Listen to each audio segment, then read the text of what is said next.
என்ன உனக்கு பிடிக்குது, எனக்கு உன்னால் கொடுக்க முடியும்னா கொடு. நீ கொடுக்குற அளவுக்கு வசதியாகிட்டு கொடு. நான் எவ்வளோ கொடுத்தாலும் வாங்கிப்பேன், எப்போவுமே வாங்கிப்பேன். நான் ஒரு பெரிய கோடீஸ்வரனால் கூட நீ கொடுக்குற 100 ரூபாய் எனக்கு விசேஷம்னா, எனக்கு ஒரு கடலை மிட்டாய் விசேஷம்தான். எனக்கு ஒரு கடலை மிட்டாய் வாங்கி கொடுத்தீங்கன்னா கூட என்ன தான் விசேஷம்தான். அதில் வந்து மாற்று கருத்தே கிடையாது. எள்ளு குத்தா கூட விசேஷம்தான்.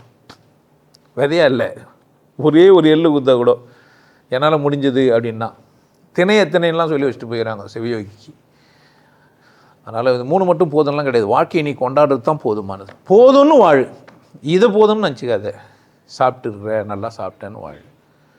நல்லா தூங்கினேன், நல்லா வேலை செஞ்சேன், நான் நல்லா பெண்ணாக இருந்தேன், நல்லா ஆணாக இருந்தேன், நான் ஆணாக இருந்து கொண்டாடினேன், பெண்ணாக இருந்து கொண்டாடினேன், பிள்ளைங்களை பெற்றேன், அதுங்களை படிக்க வச்சேன், வாழ வச்சேன்.